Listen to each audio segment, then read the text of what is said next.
Subscribe करिए हमारे channel target UP TET CTET को और बेल आइकन को दबाइए। हेलो फ्रेंड्स, मैं रेनू स्वागत करती हूँ आप सभी भावी अध्यापक एवं अध्यापिकाओं का आपके अपने channel target UP TET CTET में।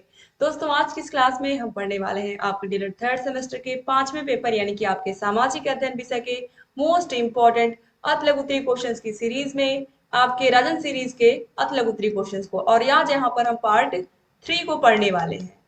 पार्ट 1 और पार्ट 2 हमने कंप्लीट कर लिया है। सारे विषयों के आपके थर्ड सेमेस्टर के बहुविकल्पीय अति लघु उत्तरीय प्रश्नों की पूरी सीरीज हमने सॉल्व करवा दी है, चाहे पवन सीरीज हो चाहे राजन सीरीज हो। सारे विषयों के क्लासेस की लिंक आपको मिल जाएंगी। क्लासेस में ही लास्ट में आपको सारे विषयों के बहुविकल्पीय और अति लघु उत्तरीय क्वेश्चंस मिल जाएंगे सीरीज के। तो आप अच्छे से सारे विषयों को देखिए, जहां कहीं कोई भी डाउट है हमसे पूछते रहिए। तो क्वेश्चन नंबर 151 से शुरू करते हैं। वांडीवाश का युद्ध कब और किसके किसके बीच हुआ था? तो 1760 में दक्षिण भारत में हुए इस युद्ध में अंग्रेजों ने फ्रांसीसियों को पराजित कर दिया था। ठीक है, तो ये 1760 में हुआ था और इस युद्ध में अंग्रेजों ने फ्रांसीसियों को पराजित कर दिया था, यानी कि अंग्रेजों की जीत हुई थी। क्वेश्चन नंबर 152 है, मुगल काल की किन्हीं 4 साहित्यिक कृतियों के नाम लिखिए। तो मुगल काल में ही अकबरनामा किसने रची थी? अबुल फजल ने, यानी कि अबुल फजल जी ने लिखा था। रामचरितमानस तुलसीदास जी ने लिखा था।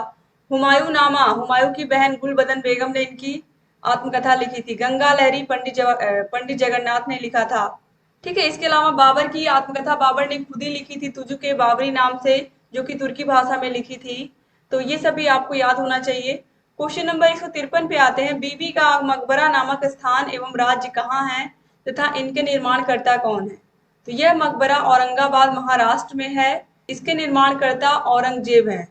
1679 में इसका निर्माण इन्होंने करवाया था। क्वेश्चन नंबर 154 है, आराम बाग की स्थापना किस शासक ने की थी? तो बाबर ने आगरा में 1526 में इसकी स्थापना की थी। उत्तर प्रदेश में है, आगरा में। क्वेश्चन नंबर 155 है, शालीमार बाग की स्थापना किसने की थी? तो शालीमार बाग की स्थापना श्रीनगर में जहांगीर ने की थी। क्वेश्चन नंबर 156 है, शेर शाह का मकबरा कहाँ है? शेर शाह का मकबरा सहसराम बिहार में है। निर्माण किसने करवाया था? शेर शाह के पुत्र ने 1539 से लेकर के 1545 ईस्वी में। क्वेश्चन नंबर 157 है, भारत में पक्की सड़कों वाला राज्य कौन सा है? तो भारत में पक्की सड़कों वाला राज्य महाराष्ट्र है, जहां पर आपको पक्की सड़कें ही दिखेंगी। क्वेश्चन नंबर 158 है, भारत में सबसे बड़ा तथा सबसे छोटा राष्ट्रीय राजमार्ग कौन है?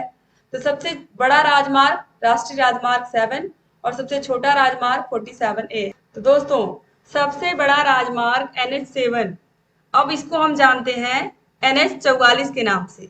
ठीक है, तो नेशनल हाईवे 44 के नाम से अब इसको हम जानते हैं।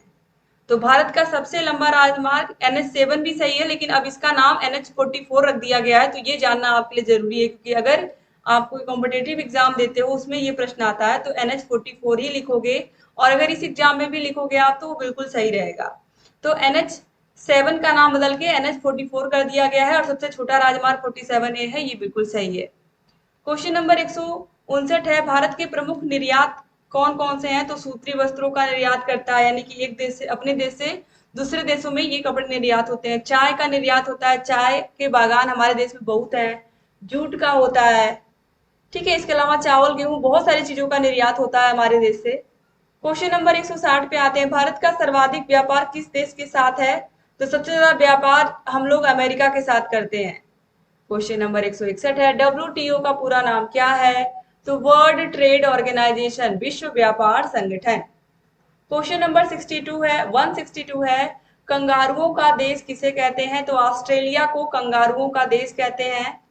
क्वेश्चन नंबर 163 है, विश्व प्रसिद्ध पिरामिड कहाँ है? तो हम सभी को पता है कहाँ है, मिस्र में है।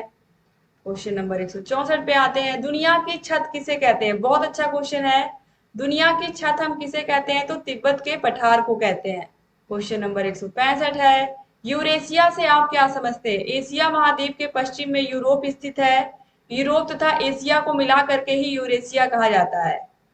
क्वेश्चन नंबर 166 है, विश्व की सबसे ऊंची चोटी कौन सी है? तो माउंट एवरेस्ट 8,848 मीटर। अब इसकी लंबाई 8,850 मीटर हो गई है, 2 मीटर और बढ़ गई है। क्वेश्चन नंबर 167 है, भारत के कुल क्षेत्रफल के कितने भाग पर कृषि की जाती है? तो लगभग 51% भाग पर हम खेती करते हैं। क्वेश्चन नंबर 168 है, अभ्रक उत्पादन में भारत का विश्व में कौन सा स्थान है? तो अभ्रक उत्पादन में भारत का प्रथम स्थान है, ये बहुत इंपॉर्टेंट है। और केवल अकेले राजस्थान में ही टोटल 51% के लगभग अभ्रक उत्पन्न हो जाता है। क्वेश्चन नंबर 169 है, भारत में तांबा उत्पादन में प्रथम 3 राज्य कौन है? तो मध्य प्रदेश, राजस्थान तथा झारखंड। क्वेश्चन नंबर 170 है, जस्ता उत्पादन में प्रथम राज्य कौन है? तो राजस्थान है। क्वेश्चन नंबर 170 है, कोयला उत्पादन में भारत के प्रथम 3 राज्य कौन है? तो झारखंड, छत्तीसगढ़, उड़ीसा। क्वेश्चन नंबर 172 है, सबसे प्रथम श्रेणी का कोयला किसे मानते हैं? तो एंथ्रेसाइट सबसे प्रथम श्रेणी का कोयला होता है। क्वेश्चन नंबर 173 है, भारत में बॉक्साइट का उत्पादन सबसे अधिक करने वाला राज्य कौन है? तो उड़ीसा है। क्वेश्चन नंबर 174 है, स्वर्ण उत्पादन में प्रथम राज्य कौन है? तो आप सभी को पता है कि सोना कहाँ मिलता है? कर्नाटक में कोलार की खान में। तो स्वर्ण उत्पादन में पहला राज्य कर्नाटक, 98% सोना यहाँ पर उगता है। क्वेश्चन नंबर 175 है, पेट्रोलियम उत्पादन करने वाले क्षेत्र कौन कौन से हैं? तो असम में डिगबोई है, सुरमा घाटी है, गुजरात में खंभात और अंकलेश्वर, महाराष्ट्र में मुंबई हाई, ये सभी तेल उत्पादन करने वाले क्षेत्र हैं। क्वेश्चन नंबर 176 है, भारत में सबसे अधिक सड़कों वाला राज्य कौन है? महाराष्ट्र। अभी आपने देखा है कि भारत में सबसे ज्यादा पक्की सड़कें किस राज्य में है? तो वो भी महाराष्ट्र में ही है। क्वेश्चन नंबर 177 है, संसद का संयुक्त अधिवेशन कौन बुलाता है? तो संसद का संयुक्त अधिवेशन राष्ट्रपति बुलाता है, हमेशा याद रखिएगा। क्वेश्चन नंबर 178 है, संयुक्त अधिवेशन राष्ट्रपति द्वारा किन किन स्थितियों में बुलाया जा सकता है? जब कोई विधेयक एक सदन से पारित होने के बाद दूसरे सदन में जाए और दूसरे सदन द्वारा विधेयक अस्वीकार कर दिया गया हो, तो विधेयक पर किए जाने वाले संशोधनों के बारे में दोनों सदन अंतिम रूप से असहमत हो गए हों, दूसरे सदन को विधेयक प्राप्त होने की तारीख से उसके द्वारा विधेयक पारित किए बिना 6 माह से अधिक बीत गए। यानी कि कोई बिल है जो लोकसभा में पारित हो गया है, उसको राज्यसभा में भेजा गया है, लेकिन राज्यसभा में एक समय सीमा होती है कि 6 महीने के अंदर उनको उस पर साइन करना ही होता है। लेकिन अगर 6 महीने भी बीत जाए और साइन ना हो, तब ऐसी स्थिति आती है कि राष्ट्रपति संयुक्त अधिवेशन बुलाते हैं दोनों सभाओं की। क्वेश्चन नंबर 179 है, संयुक्त अधिवेशन की अध्यक्षता कौन करता है? लोकसभा के अध्यक्ष करते हैं। बुलाता भले राष्ट्रपति है, ठीक है, लेकिन अध्यक्षता तो संयुक्त अधिवेशन की लोकसभा के स्पीकर ही करते हैं, लोकसभा अध्यक्ष ही करते हैं।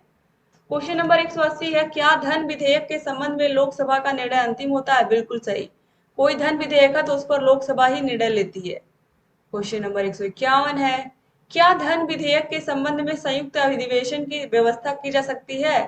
नहीं, बिल्कुल नहीं, क्योंकि ये सब लोकसभा में होता है धन विधेयक का के बारे में चर्चा। क्वेश्चन नंबर 182 है, प्रथम लोकसभा अध्यक्ष कौन थे? तो जीवी मावलंकर। क्वेश्चन नंबर 183 है, वर्तमान में भारत में कितने उच्च न्यायालय? टोटल 25 हाई कोर्ट है। क्वेश्चन नंबर 184 है, उच्च न्यायालय के न्यायाधीश के पद की योग्यताएं लिखिए। तो हाई कोर्ट का जो न्यायाधीश है उसका भारत का नागरिक होना जरूरी है, उसकी आयु 62 ईयर से ज्यादा ना हो। क्वेश्चन नंबर 185 है, आयकर किसे कहते हैं? तो यह प्रत्यक्ष कर है। आयकर या इनकम टैक्स जो है ये प्रत्यक्ष कर है जो व्यक्तियों की आय पर लगाया जाता है। यह सर्वप्रथम 1950 में लगाया गया था। व्यक्तिगत आय का कुछ भाग कर मुक्त रहता है। क्वेश्चन नंबर 186 है, प्रत्यक्ष कर किसे कहते हैं? उदाहरण सही समझाइए। प्रत्यक्ष कर वह कर है जिसको वही व्यक्ति देता है जिस पर यह लगाया जाता है, जैसे आय कर, निगम कर, भूमि कर। क्वेश्चन नंबर 187 है, प्रवाल भित्ति किसे कहते हैं? तो छिछले समुद्र में बहुत बड़ा जीव मूंगा प्रवाल पाया जाता है। इसके मरने पर शरीर के अंश एक के ऊपर एक जमा होते रहते हैं और ये समुद्र तट के निकट दीवार सी बना देते हैं। इसे प्रवाल भित्ति कहते हैं और इसका संबंध प्रशांत महासागर से है। क्वेश्चन नंबर 188 है, विश्व की सबसे बड़ी प्रवाल भित्ति किस महासागर में है? तो प्रशांत महासागर में, अभी आपने देखा भी। क्वेश्चन नंबर 189 है, मरे व डार्लिंग नदियां कहाँ बहती है? तो मरे व डार्लिंग नदियां ऑस्ट्रेलिया में बहती हैं। क्वेश्चन नंबर 190 है, मेडागास्कर के पठार के बारे में आप क्या जानते हैं? तो मेडागास्कर द्वीप अफ्रीका के दक्षिण पूर्व हिंद महासागर में स्थित है। इस द्वीप के मध्यवर्ती भाग पठारी है जिसे हम मेडागास्कर पठार भी कहते हैं। क्वेश्चन नंबर 191 है, टैगा वन किसे कहते हैं? टैगा वन को सदाबहार वन भी कहा जाता है। इस वन के वृक्षों की पत्तियां नुकीली होती हैं। क्वेश्चन नंबर 192 है, टुंड्रा वन किसे कहते हैं? टुंड्रा वन बर्फ से ढका रहता है। गर्मी में यहाँ मांस तथा लाइकेन उगते हैं। क्वेश्चन नंबर 193 है, भारत का सबसे ऊंचा पर्वत शिखर। तो देखिए, Godwin Austen 8611 metre, Mount two, या फिर जिसे हम कंचनजंगा भी कहते हैं। ठीक है, हिमालय पर्वत दुनिया का सबसे ऊंचा पर्वत है, या जो माउंट एवरेस्ट चोटी है वो सबसे ऊंचा शिखर है। ठीक है, तो दोस्तों, भारत का सबसे ऊंचा पर्वत शिखर है कंचनजंगा। कंचनजंगा, जिसे हम केटू के नाम से भी जानते हैं, कंचनजंगा, याद रखिएगा। और इसकी जो ऊंचाई है वो है 8586 मीटर। ठीक है, तो कंचनजंगा को ही भारत का सबसे ऊंचा शिखर कहते हैं। और इसकी लंबाई भी मैंने आपको बता दी, 8586, 8586 मीटर। तो यही आपको याद रखना है, क्योंकि जो माउंट एवरेस्ट है ये विश्व की सबसे ऊंची चोटी है। और जो माउंट एवरेस्ट है दोस्तों, ये नेपाल और चीन के बॉर्डर पर पड़ता है। ठीक है, और ये दुनिया का सबसे ऊंची चोटी है माउंट एवरेस्ट। माउंट केटू यहाँ पर देखिए लिखा हुआ है, माउंट केटू को ही हम क्या कहते हैं, कंचनजंगा या गार्डविन आस्टिन। ठीक है, क्वेश्चन नंबर 194 है, भारत के संचार के दो साधनों के नाम लिखिए। भारत में संचार के समाचार पत्र है, दूरदर्शन है, टेलीविजन है, रेडियो है, इसके अलावा मोबाइल है। 2018 में पूछा हुआ प्रश्न है। क्वेश्चन नंबर 195 है, राज्यसभा तथा लोकसभा के सदस्यों की आयु कितनी होनी चाहिए। तो राज्यसभा के लिए आप सदस्यों की जो आयु होती है कम से कम 30 वर्ष होनी चाहिए, या इससे अधिक भी हो सकती है। और लोकसभा का सदस्य बनने के लिए कम से कम 25 वर्ष आयु तो होनी ही चाहिए, या इससे अधिक भी हो सकती है। क्वेश्चन नंबर 196 है, संसद का कौन सा सदन अस्थायी होता है जिसको भंग नहीं किया जा सकता। तो राज्यसभा। क्वेश्चन नंबर 197 पे आते हैं, राज्यसभा धन विधेयक को कितने समय तक अपने पास रोक सकती है। तो राज्यसभा धन विधेयक को अधिकतम 14 दिनों तक केवल अपने पास रख सकती है। ठीक है, हालांकि कोई मतलब होता नहीं है, क्योंकि सारे के सारे जो धन विधेयक होते हैं उनका फैसला लोकसभा में ही होता है, फिर भी राज्यसभा में भेजा जाता है। अगर 14 दिन तक कोई रिस्पॉन्स नहीं करता तो भी वो कानून बन ही जाता है, वो धन विधेयक पास ही हो जाता है।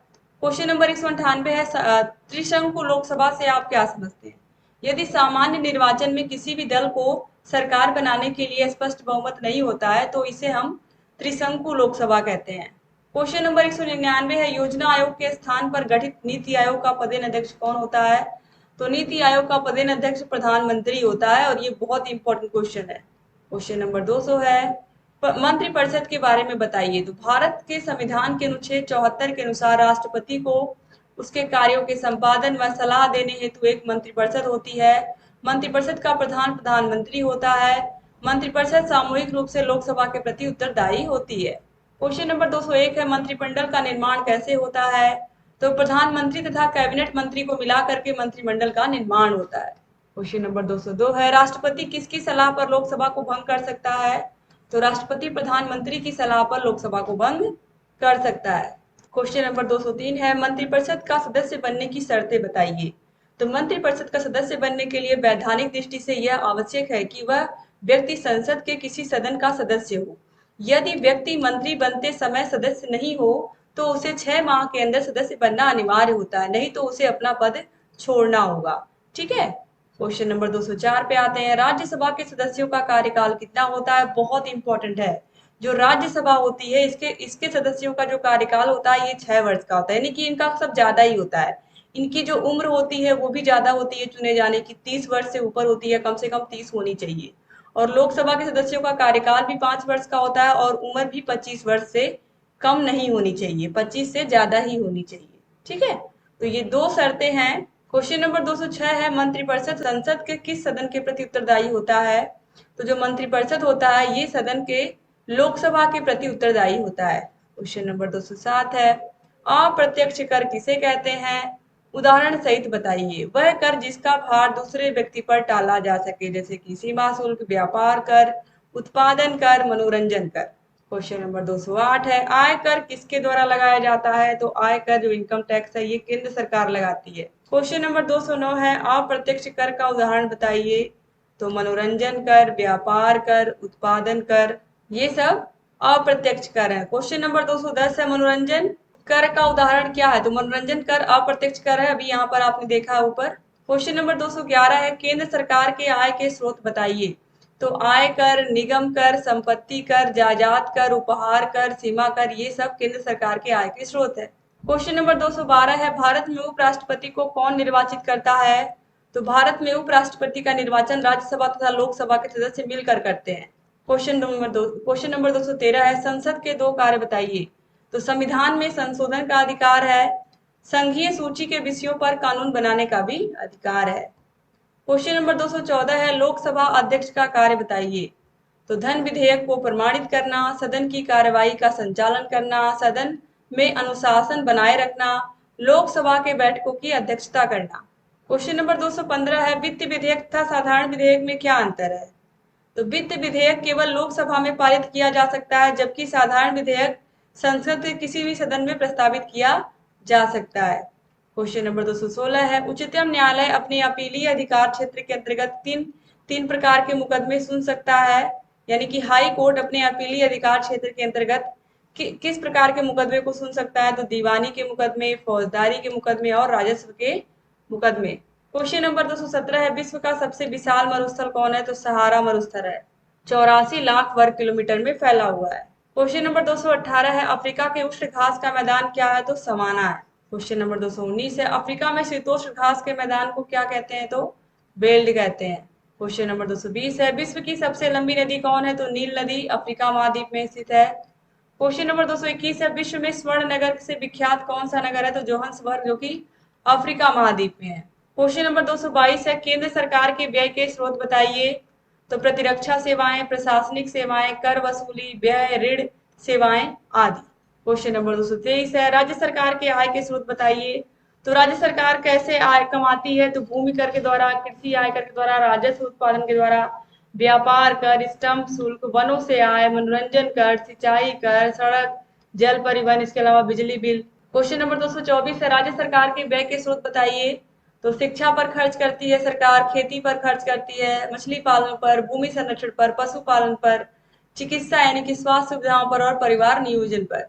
क्वेश्चन नंबर 225 है, प्रथम पंचवर्षीय योजना की कार्य अवधि लिखिए। तो देखिए 1951 से लेकर के 1956 तक ये चली थी। क्वेश्चन नंबर 226 है, भारत की कौन सी पंचवर्षीय योजना 1 वर्ष पूर्व ही समाप्त हो गई थी? तो 5वीं पंचवर्षीय योजना। क्वेश्चन नंबर 227 है, एशिया में विश्व का सबसे ऊंचा पर्वत शिखर कौन है? तो माउंट एवरेस्ट है, 8,848 मीटर या 8,850 मीटर इसकी ऊंचाई है, विश्व का सबसे ऊंचा पर्वत शिखर। क्वेश्चन नंबर 228 है, पंपास का घास का मैदान कहाँ है? तो दक्षिणी अमेरिका यानी कि अर्जेंटीना। क्वेश्चन नंबर 229 है, एशिया में विश्व का सबसे अधिक जनसंख्या वाला देश कौन है? तो एशिया में विश्व का सबसे अधिक जनसंख्या वाला देश अभी तो फिलहाल चीन है, लेकिन हम लगभग चीन को पीछे छोड़ चुके हैं, अभी गिनती आई नहीं है। सामने जब गिनती आएगी तो आप देखिएगा कि विश्व में सबसे अधिक जनसंख्या वाला देश भारत बन जाएगा। क्वेश्चन नंबर 230 है, विश्व में सबसे गहरी झील का नाम बताइए। तो बैकाल झील एशिया महाद्वीप में ही है। क्वेश्चन नंबर 231 है, एशिया में विश्व का सबसे ऊंचा पठार कौन है? तो पामीर का पठार या तिब्बत का पठार भी इसको कहते हैं। क्वेश्चन नंबर 232 है, यूरोप को प्रायद्वीपों का महाद्वीप क्यों कहा जाता है? क्योंकि यूरोप के अधिकांश देश 3 ओर से सागरों से घिरे हुए हैं। क्वेश्चन नंबर 233 है, यूरोप के खेल का मैदान किस देश को कहते हैं? तो स्विट्जरलैंड को कहते हैं। क्वेश्चन नंबर 234 है, यूरोप का भारत किसे कहते हैं? तो इटली को कहते हैं। इस तरीके से यहाँ पर आपने सारे के सारे अति लघु उत्तरीय प्रश्नों को भी देख लिया। तो उम्मीद करती हूँ कि क्लास आपको पसंद आई होगी। यहाँ हमारा कॉन्टेक्ट नंबर दिया हुआ है, इस पर कॉन्टेक्ट करके अगर आपको 8 विषयों के नोट्स चाहिए, क्लासेस चाहिए, मास्टर क्लासेस चाहिए, सारे विषयों के चैप्टर वाइज टेस्ट, सारे विषयों के प्रीवियस क्वेश्चन पेपर्स की सीरीज, अगर ये सब आपको चाहिए तो ये सब आपको मिलेंगे हमारे ऐप अस्तित्व अकेडमी ऐप पर। ऐप की link description box, comment box में मिल जाएगी। आप सिंपली इस नंबर पर कॉल कर सकते हैं, आप मैसेज कर सकते हैं। तो दोस्तों चैनल से बने रहिए, सारे विषयों की क्लासेस की लिंक आपको मिल जाएगा डिस्क्रिप्शन बॉक्स, कमेंट बॉक्स में। अगर आपको इनकी पूरी की पूरी पीडीएफ भी चाहिए तो उसके लिए भी आपको हमारे ऐप को डाउनलोड करना पड़ेगा, चाहे पवन सीरीज हो चाहे राजन सीरीज हो। अगर आपने हमारे कोर्स को ले लिया तो आपको अलग से कहीं से सीरीज भी खरीदने की जरूरत नहीं पड़ेगी, क्योंकि पूरी पीडीएफ हम यहाँ पर अवेलेबल करवाते हैं और दोनों सीरीज के सारे बहुविकल्पी सारे अति लघु उत्तरीय प्रश्नों को हम पढ़ाते ही हैं। तो इस तरीके से यहाँ पर आपने बहुत अच्छे से सारे क्वेश्चंस को देखा। उम्मीद करती हूँ क्लास आपको पसंद आई होगी। क्लास कैसी लगी जरूर कमेंट करिएगा, चैनल से बने रहिए, सारे क्लासेस को देखते रहिए और क्लास को जरूर शेयर करिएगा। थैंक यू सो मच दोस्तों, जय हिंद।